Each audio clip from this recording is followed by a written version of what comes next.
এরপর যে খবরের দিকে আমরা নজর রাখবো, আজ হলদিয়ায় শুভেন্দু অধিকারী মঞ্জুশ্রী মোড় থেকে দুর্গাচক পর্যন্ত মিছিল রয়েছে। পদযাত্রা শেষে দুর্গাচকে সভা করবেন শুভেন্দু।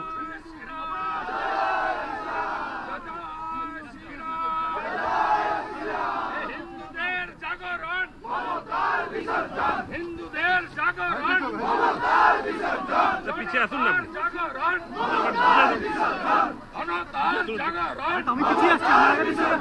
হিন্দুদের জাগরণ, হিন্দুদের জাগরণ,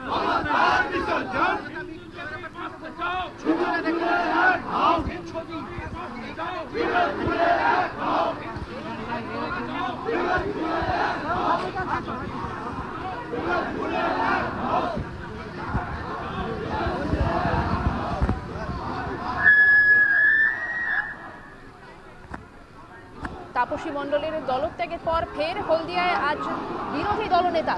আজ ফের হলদিয়ায় সভা বিরোধী দলনেতার। হাইকোর্টের অনুমতি নিয়ে হলদিয়ায় মিছিল করবেন শুভেন্দু অধিকারী। মঞ্জুশ্রী মোড় থেকে দুর্গাচক পর্যন্ত মিছিল। তাপসী মণ্ডলের দলত্যাগের পর আজ আবারও হলদিয়ায় গেলেন বিরোধী দলনেতা শুভেন্দু অধিকারী। ফের হলদিয়ায় সভা বিরোধী দলনেতার। হাইকোর্টের অনুমতি নিয়ে হলদিয়ায় মিছিল। আজ হলদিয়ায় মিছিল শুভেন্দু অধিকারীর। মঞ্জুশ্রী মোড় থেকে দুর্গাচক পর্যন্ত মিছিল। পদযাত্রা শেষে দুর্গাচকে সভা করবেন শুভেন্দু অধিকারী। দুপুর 1টা থেকে বিকেল 4টের মধ্যে মিছিলের অনুমতি দিয়েছে হাইকোর্ট।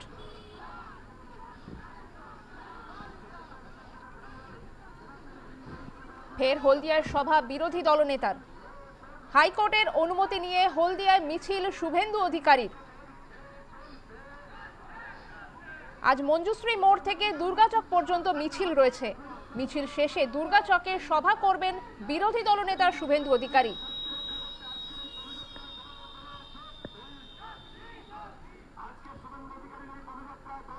ফোনে রয়েছেন আমাদের প্রতিনিধি শুভময় জানা। শুভময়, আজ ফের হলদিয়ায় সভা করছেন বিরোধী দলনেতা শুভেন্দু অধিকারী, কি জানা যাচ্ছে? দেখো, এটা মোটামুটি শক্তি প্রদর্শন বলা যায়, কেননা বিজেপির যে সুধারদার বিধায়ক ছিলেন, হলদিয়ার বিধায়ক তাপসী মণ্ডল, তিনি সম্প্রতি বিজেপি ছেড়ে তৃণমূলে যোগদান করেছেন। ফলে যাতে কোনো কর্মীদের মনোবল ভেঙে না যায়, সেই কারণে এই পদযাত্রা আয়োজন করা হয়েছে এবং পদযাত্রার শেষে সভা আছে। সেই পদযাত্রা শুরু হয়ে গিয়েছে এবং কয়েক হাজার কর্মী সমর্থক কিন্তু যোগ দিয়েছেন এবং তৎপর কিন্তু পুলিশ প্রশাসন, কারণ প্রথমে পুলিশ প্রশাসনের তরফ থেকে অনুমতি দেওয়া হয়নি, পরে হাইকোর্টের নির্দেশে কিন্তু আজকের এই পদযাত্রা এবং সভা হবে। ফলে যাতে কোনো রকম বিশৃঙ্খলা না হয় সেই দিকে নজর রেখেছে এবং কোনোভাবে যাতে বিজেপির পক্ষ থেকেও নজর রাখা হয়েছে যাতে কোনোভাবে বিশৃঙ্খলা না তৈরি হয় এবং হাইকোর্টের নির্দেশই আছে যে সভা বা পদযাত্রা থেকে কোনো রকম কটূক্তি বা কোনো রকম উস্কানিমূলক প্ররোচনা না দেওয়া হয়, সেদিকেও সতর্ক আছেন। সব মিলিয়ে কিন্তু এই যে পদযাত্রা সেটা শুরু হয়ে গিয়েছে এবং এটা মঞ্জুস থেকে দুর্গাচক পর্যন্ত যাবে। যদিও রাস্তা খুব বেশি না, কিন্তু কয়েক হাজার কর্মী সমর্থক উপস্থিত হয়েছেন এই মিছিলে পদযাত্রা এবং এটাতেই প্রমাণ করছে যে আজকের এই যে পদযাত্রা থেকেই হচ্ছে যে তাপসী মণ্ডল বিজেপি ছেড়ে তৃণমূলে যোগ দিলেও কিন্তু বিজেপির যে মনোবল বা কর্মীরা আছেন তারা কিন্তু ভেঙে পড়েননি। তারা চাইছেন যে এই আগামী বিধানসভা নির্বাচনে কোনোভাবেই যদি তাপসী মণ্ডল তৃণমূলের পক্ষ থেকে দাঁড়ায় তাহলে তাকে হারাতে হবে, যেটা শুভেন্দু অধিকারীর ডাক বা তার বার্তা, সেটাই কিন্তু সেদিকেই নজর আছে কর্মী সমর্থক সহ নেতৃত্ব, সেদিকে নজর রেখেই কিন্তু আজকের এই পদযাত্রা এবং এই পদযাত্রা কিন্তু অনেকটাই প্রমাণ করছে যে বিজেপির শক্তি কিন্তু এখনো এই অঞ্চলে যথেষ্টই আছে।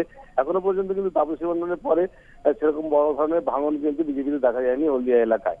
শুভময়, এখানেই প্রশ্ন উঠছে, যখনই কোনো সভা বা মিছিল করার সময় আসে তখনই কেন বারবার হাইকোর্টের দ্বারস্থ হতে হচ্ছে বিরোধী দলনেতাকে?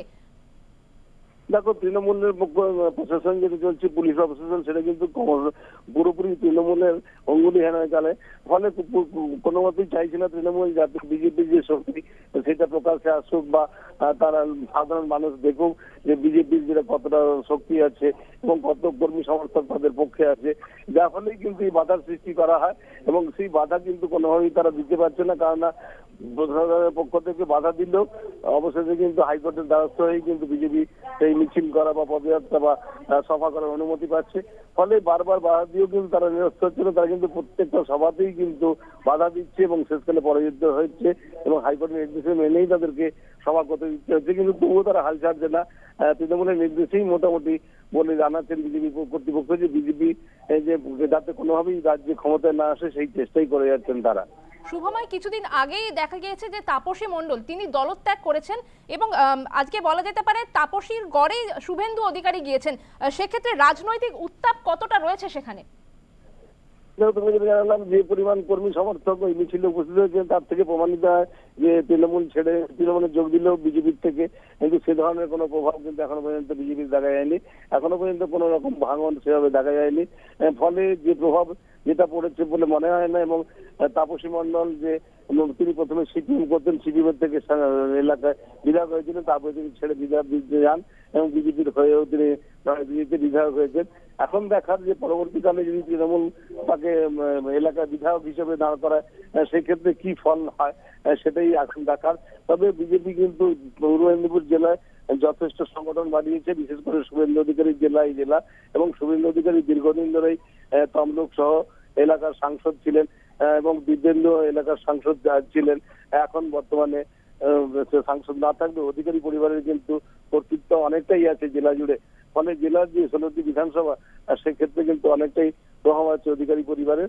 ফলে এখনো পর্যন্ত যেটা বোঝা যাচ্ছে যে হলদিয়া এলাকাতেও কিন্তু এই অধিকারী পরিবারের যে প্রভাব সেটা কিন্তু খুব একটা কমেনি, এখনো পর্যন্ত যথেষ্ট প্রভাব আছে।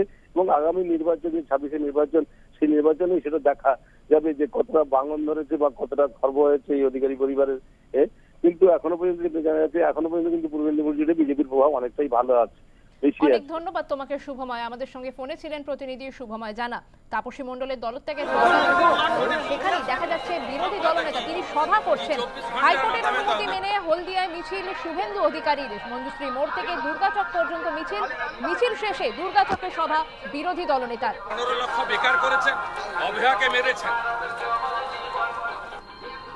এই মুখ্যমন্ত্রীকে বিসর্জন দেওয়ার জন্য হাজার হাজার মানুষ রাস্তায় হলদিয়ার দিকে শুভেন্দু অধিকারীকে বারবার কোথায়